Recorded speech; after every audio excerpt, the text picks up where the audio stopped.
Hello viewers, welcome to my YouTube channel. 2023-24 মাধ্যমিক ABTA test paper থেকে ইংলিশের বিভিন্ন পেজের সলিউশন আমি তোমাদের সাথে শেয়ার করছিলাম। তো আজকেও তোমাদের জন্য গুরুত্বপূর্ণ একটি ভিডিও নিয়ে চলে এসেছি। আজ তোমরা যদি নতুন হও অবশ্যই চ্যানেলটাকে সাবস্ক্রাইব করে পাশে থাকা বেল আইকন প্রেস করে রাখো, তাহলে আমি যখনই ভিডিও দেবো তোমাদের কাছে নোটিফিকেশন পৌঁছে যাবে। আর যদি ভিডিও ভালো লাগে তাহলে একটু শেয়ার করো।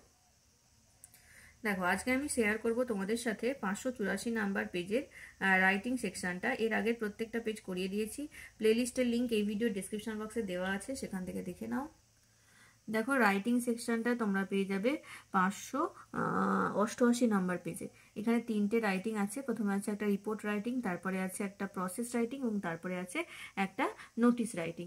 তো তোমাদেরকে তিনটেই করিয়ে দেবো আমি। প্রথমে কি আছে দেখো, এখানে কিছু পয়েন্ট দেওয়া হয়েছে, সেই পয়েন্ট ফলো করে তোমাকে এই রিপোর্টটা লিখতে হবে। নিউজ পেপার রিপোর্ট, আগুন লেগে যাওয়ার সম্পর্কে একটি রিপোর্ট, এখানে সেই পয়েন্টগুলোই দেওয়া আছে। তো এই পয়েন্টগুলো থেকে কিভাবে রিপোর্টটা লিখবে দেখো। রিপোর্টের হেডলাইন দিতে হয় জানো। এখানে হেডলাইন হচ্ছে fire broke out at Burrabazar telephone exchange on Central Avenue, তারপর নিচে বাই এ স্টাফ রিপোর্টার, তারপরে জায়গার নাম দিয়ে কমা দিয়ে, এখানটা কমা হবে সরি, কমা দিয়ে হচ্ছে ডেট, তারপরে হচ্ছে কোলন দিয়ে শুরু করবে এভাবে। Over 35,000 telephone lines mainly number starting with 2268 and 2269 are feared to have been affected this evening as a fire broke out at the Borobazar Telephone Exchange on Central Avenue. Central এভিনিউয়ে বড়বাজারের telephone এক্সচেঞ্জে আগুন লেগে যাওয়ার ফলে প্রায় 35,000 telephone line, mainly যে নাম্বারগুলো 2268 এবং 2269 দিয়ে শুরু হয়, সেগুলো ক্ষতিগ্রস্ত হওয়ার সম্ভাবনা দেখা দিচ্ছে, কারণ সন্ধ্যেবেলা এখানে আগুন লেগে গেছিল। telephone exchange on Central Avenue. It took 15 fire traders and more than 2 hours to bring the fire under control. 15টা দমকলের ইঞ্জিন এবং তাদের 2 ঘন্টার প্রচেষ্টায় এই আগুন কন্ট্রোলে আনে। Dense smoke hung in the area, চারিদিকে ঘন ধোঁয়ায় ভরে গেছিল। Police said preliminary investigation suggests a short circuit in the electrical wiring on the 3rd floor was the trigger and its flame hissed to the ground floor, setting the main cable box ablaze. তাহলে কি বলছে না, preliminary যে investigation হয়েছে সেখান থেকে সেই অনুযায়ী পুলিশ বলছে যে মনে করা হচ্ছে যে শর্ট সার্কিটের থেকে আগুনটা লেগেছে। 3rd ফ্লোরে শর্ট সার্কিট হয় এবং যার ফলে আগুনের ঝলকানি দেখা যায় এবং সেটা চারিদিকে ছড়িয়ে পড়ে, এমনকি গ্রাউন্ড ফ্লোরেও ছড়িয়ে পড়ে, যার ফলে যে কেবল বক্স ছিল সেখানে, মেইন কেবল বক্স, সেখানে কিন্তু আগুন লেগে যায়। Several staff members and a BSNL driver family were trapped inside the building. এই বিল্ডিং এর মধ্যে অনেক BSNL এর মেম্বাররা, স্টাফ মেম্বার এবং BSNL এর ড্রাইভারের একটা ফ্যামিলি আটকে পড়েছিল। However, all of them have been rescued and sent to Calcutta Medical College and Hospital. যাই হোক, সবাইকে উদ্ধার করে কলকাতা মেডিকেল কলেজ এন্ড হসপিটালে পাঠানো হয়েছে।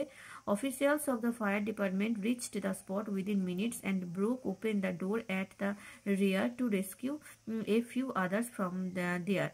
সঙ্গে সঙ্গে ফায়ার বা দমকল বাহিনী লোকজন সেখানে এসে পৌঁছায়, দরজা ভেঙে ভেতরে ঢুকে সবাইকে উদ্ধার করে। However, there was no report of any casualty. যদিও বা এখানে হতাহতের কোনো খবর নেই। তো এই ছিল রিপোর্টটা, আগুন লেগে যাওয়া নিয়ে একটি রিপোর্ট। যে কোনো জায়গায় যদি ফায়ার নিয়ে কোনো রিপোর্ট আসে তাহলে অনেকটা এরকম ধরনেরই হবে, তো সেই জন্য বলছে একটু ভালো করে দেখে নাও। চলে আসবো পরবর্তী রাইটিংয়ে। Write with the help of the following flow chart the process within 100 words how a book is issued in a reader in a library, to a reader in library. কীভাবে লাইব্রেরিতে একটা বুক রিডারকে দেওয়া হয় তার প্রসেস রাইটিংটা তোমাদের লিখতে দিয়েছে। এখানে পয়েন্ট দেওয়া আছে, দেখো এই পয়েন্ট ফলো করে কিভাবে লিখবে। প্রথমে আমি হেডিংটা দিয়েছি how book issued from library, তারপর শুরু করবে এভাবে, books are the great source of knowledge, জ্ঞানের একটি ভান্ডার হচ্ছে বই। Sometimes we need to borrow books from the library, কিছু কিছু সময় আমাদেরকে লাইব্রেরি থেকে বই তুলতে হয়। Borrowing a book involve some steps, বই তুলতে গেলে কিছু স্টেপ ফলো করতে হয়।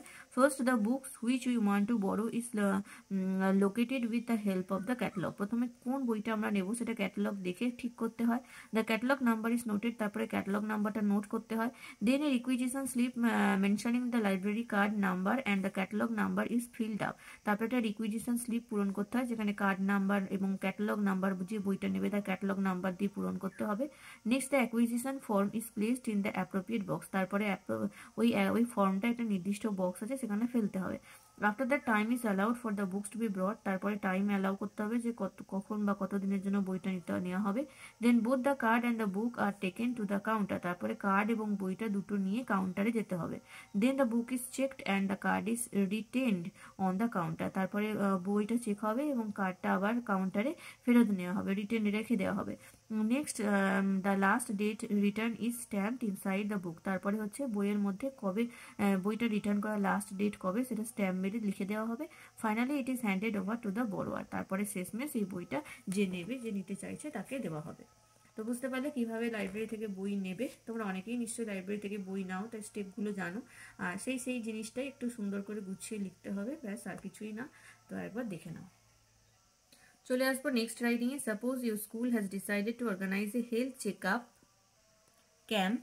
You are the secretary of the Students Welfare Association. Now draft a notice for your fellow students in about 100 words. তা তোমার স্কুল থেকে ফ্রি হেলথ চেকআপ ক্যাম্পের ব্যবস্থা করা হয়েছে। তুমি হচ্ছে স্কুলের ওয়েলফেয়ার কমিটির সেক্রেটারি। তো তোমাকে একটা নোটিশ দিয়ে জানাতে হবে স্টুডেন্টদেরকে এই হেলথ চেকআপের কথাটা। এক্ষেত্রে প্রথমে নোটিশ কথাটা উপরে লিখবে, তারপরে নিচে থার্ড ব্র্যাকেটের মধ্যে হেলথ চেকআপ ক্যাম্প, তারপর বাঁদিকের কোণে নোটিশ নাম্বার, ডান দিকের কোণে day. All the students of our school are hereby informed that a free health checkup camp will be held in our school premises on 15th October 2024. 2024 15 October আমাদের স্কুলে একটি free health checkup ক্যাম্পের ব্যবস্থা করা হয়েছে। এটা সমস্ত ছাত্রছাত্রীদের জানানো হচ্ছে। For setting up the medical camp, the school authority collaborated with the Apple Hospital. এই মেডিকেল ক্যাম্পটা করার জন্য স্কুল অথরিটির তরফ থেকে অ্যাপেল হসপিটালের সাথে যোগাযোগ করা হয়েছে। Free full body checkup and free pathological test camp were set up inside the school premises. স্কুলের মধ্যেই ফ্রি হেলথ চেকআপ করা হবে এবং প্যাথোলজিক্যাল টেস্টও ফ্রিতে করা হবে। The camp will start its work from 8 AM. সকাল 8টা থেকে ক্যাম্প শুরু হবে।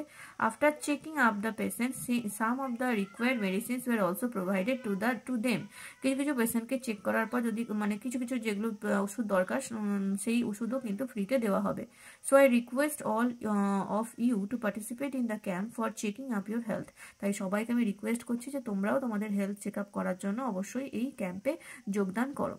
তারপরে ডান দিকের কোণে লিখবে ST secretary students welfare committee, তোমার নাম, স্কুলের নাম, বাঁদিকের কোণে এসটি কাউন্টারসাইন্ড বাই দ্য হেডমাস্টার এবং স্কুলের নাম। এই ছিল নোটিশটা। খুবই সহজ একটা নোটিশ। এর আগেও এই নোটিশটা একটা পেজে ছিল। যারা প্রতিদিন ভিডিও ফলো করো তারা নিশ্চয়ই বুঝতেই পারছো, চিনতে পেরেছো যে এটা আগে আমি করিয়েছি, আবারও ছিল। আর যদি যারা নতুন তাদের জন্য আমি আবারও শেয়ার করলাম এটা। খুব ভালো করে একবার দেখে নাও। যে কোনো ধরনের ক্যাম্প যদি স্কুলে আয়োজন করা হয় তাহলে অনেকটা এই ধরনের এইভাবেই লিখতে হবে। তো একটা করলে অনেকগুলোই তোমরা করতে পারবে। তো আরেকবার ভালো করে দেখে নাও। 584 নাম্বার পেজে যে রাইটিংগুলো ছিল প্রত্যেকটাই করিয়ে দিলাম। আর পরবর্তী একটা ভিডিওতে নেক্সট পেজ নিয়ে চলে আসবো। তোমরা যদি এখনও নতুন হও বা সাবস্ক্রাইব না করে থাকো তাহলে অবশ্যই কিন্তু চ্যানেলটা সাবস্ক্রাইব করো এবং বেল আইকনটা প্রেস করে রাখবে অবশ্যই। তাহলেই কিন্তু আমি যখন ভিডিও দেবো তোমাদের কাছে নোটিফিকেশান যাবে। যদি বেল আইকন অন করা না থাকে তাহলে বুঝতে পারবে না আমি ভিডিও দিলেও, তখন খুঁজতে হবে। তো সেই জন্যই বলছি অবশ্যই বেল আইকন অন করে রাখো। আর যদি তোমরা ভিডিওগুলো পছন্দ হয়, তোমাদের ভালো লাগে বা একটুও যদি হেল্পফুল বলে মনে হয় তাহলে একটু লাইক করো এবং বন্ধুদের সাথে শেয়ার করো। Thank you.